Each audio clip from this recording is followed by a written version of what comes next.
Hello and welcome to this video. It's a follow-up video for a video previously done on the Fast 800 diet. I did that diet for 2 weeks-ish. Reason I didn't do a video log of the second week as I thought I would is that I kind of didn't follow it to the T, let's be honest and cut straight to the chase.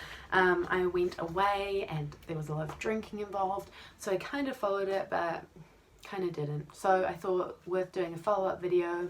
I have some notes. Second week I got a bit over the rules. Now maybe you're fine with rules and you can do these things and it's whatever, you've got your timeline, your SMART goals, all of that, and you stick to it. Me personally, I have tried a lot of different things over the years just out of interest, or if I think I need to. My thinking around diet and lifestyle has changed a lot over the years, so probably things that I tried way back when weren't that healthy and just more fad things. Since then I feel like I've evolved my thinking around diet, nutrition, lifestyle, exercise, all of that. I still probably just don't like the idea of rules in general in life. So I got a bit over that, and as I said, I went away. So then it just becomes a bit harder, I think, if you're only in that initial 2-week phase to kind of monitor it when you're away and you're on holiday and you're drinking and you're having a good time. So, no restrictions. That's one thing that, yeah, week 2 I kind of was just like, I feel like I'm getting back into like this rules thing, and which makes me just want to break rules. Maybe that's just my own mental, but you know. I was roughly aware of what I was consuming in terms of counting it. I didn't use the app as much as I did in the first week. So in the first week I used an app called MyFitnessPal to count calories. I believe the Fitbit app can do that as well. But yeah, I was roughly aware of what I was consuming, but not as strict on it as I was in the first week. So I finished the end of week 1 on the Fast 800 diet at 88.3 precisely. I was tracking it every day out of curiosity. That was a few months ago, as I said. Since then, now I kind of hover around the 82 mark. And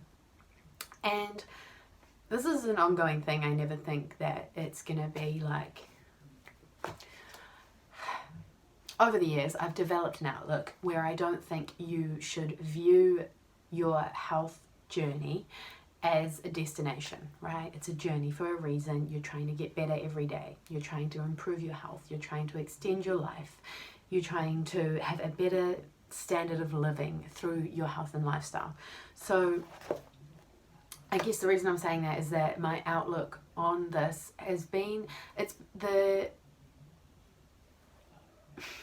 the diet, the methodology, the currency of counting calories has been taken into consideration. I still find it interesting, but it's not dictating how I eat and what I eat. I still see it to be quite an interesting toss-up between something that's low calories but highly processed and something that is low calories but very nutrient dense and natural and whole food, which obviously... well, maybe it's not obvious, I would prefer to go with that. Because I was roughly estimating, I also did feel as though I had a bit of a buffer compared to week 1 because I was increasing it. So at the end of my days 5 to 7 video, I was kind of talking about, you know, increasing my calories maybe up to like 1,000 or 1,200 or something like that, which I think also led to me kind of feeling like it was a bit more of a loose judgment. Don't get me wrong, I think it still kept me guided in terms of not over consuming in general, but in terms of calorie counting, I didn't monitor that as much. So months since, it's been a few months, it has had a lasting impact. I'm not going to deny that. It's not something that sustainably I can do because of, I think, hey look, I think if you are trying to regain control over what you're eating or how you're eating or your connection to your body, then it could be a good tool. Granted. For me, it's not sustainable because I have changed my outlook on that and my views on what I put into my body, how I use my body. I feel more in tune with my body than I have before ever in my life.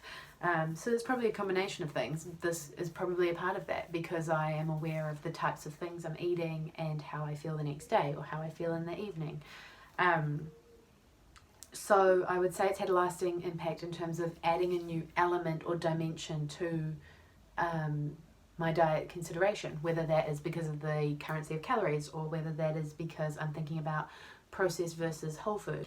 I think just that whole conversation around processed versus whole food makes you realize that these low calorie processed foods are quite empty. Of course, this is my opinion. Take it with a pinch of salt. Obviously, I'm not an expert. I'm trying to give you a perspective on this as someone who's tried it. It just makes me think about, okay, so if this little chocolate bar is 150 calories, and it's gonna last, my energy is gonna go wee, I'm gonna burn it off, and it's that I'm gonna be hungry in a matter of minutes, versus having a salad bowl and feeling more sustained in my energy. The impact I feel on my body is different, even if it's digestion, you know. I feel like I'm going into a bit of a war with that. What I'm trying to say is that I think if you seriously sit back and consider that something that doesn't sustain you for very long has high calories just the same as something that does sustain you for a longer time, then you can kind of begin to evolve your outlook on consumption of the things you're eating, if that makes sense. As I said, it's constantly evolving. It's not about becoming this picture of yourself. It's about becoming better every day. And that to me means that I am listening to my body. I am listening to physical signs. If I get a breakout around here, I'm like, maybe I've had too much dairy lately. Depends on personal experiences, right? I'm not really a routine eater. I listen now. I mean, I have been in the past, but now I try and listen to when I'm actually hungry, or when what am I mistaking this signal from my body for. Sometimes if I'm just like craving sugar or something, fine, whatever, everyone does. But then I'll kind of stop and think to myself, is that a grab? Is that am I just grabbing at something because I'm actually tired? If I'm feeling sluggish, then I'll avoid high salt foods, because I know high salt foods just mean I retain water, and then I just feel more sluggish in general. I also take a probiotic now, so that helps my digestion. I've actually noticed a difference with that. I'm just taking a little Actimel every day. Personally, that makes me feel better. Full stop. Padlock. Key takeaways for the Fast 800 diet, in my opinion. Very interesting in terms of developing a new understanding or a new perspective on food. For me, that was the currency of calorie counting. What that led to is that I started thinking more about processed foods versus whole foods, because I would look at the calorie differences in them and how they felt in my body, how I reacted to them, and how they sustained me energy-wise. In relation to like the 5-2 kind of concept, considering when I'm actually hungry, do I need to give my body a break? Do I need to simplify my diet today so my body can catch up with other functions that it needs to do? Sometimes if I'm feeling slowed down, I feel like, what do I need to reduce an impact on today so that my body can just resume regular programming? Vegan. Number 4. It was interesting to see my weight go, because that of the connection to 1, 2, and 3, seeing my weight change was like, okay, this is having a real impact day to day on how I feel, what that is physically with gravity, and how my body reacts, full stop. Number 5 is learning about sustainability of diet and lifestyle in general. So applying the previously mentioned 4 to number 5, I think it's important to take those into consideration, but for me, it's not something that I'm going to do long term. As I said though, it all comes into the mix holistically, right? So if you're considering getting into the Fast 800 diet and either kickstarting your diet or looking for a new diet and lifestyle kind of regime, then hopefully that provides some sort of value or insight. If you haven't already, I think my previous videos on the Fast 800 diet probably give you a more day-to-day what you can expect in terms of side effects or potential reactions to what you're doing.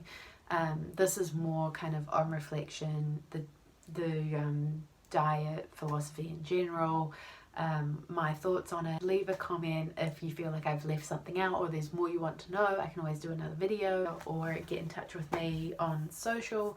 I'm hoping I've covered a few bases if you're considering it for short term or long term. If not though, I am kind of keen to understand where the gaps are and what people actually want to know. So let me know what you want to know. Otherwise, that's that. Goodbye. Until next time, goodbye.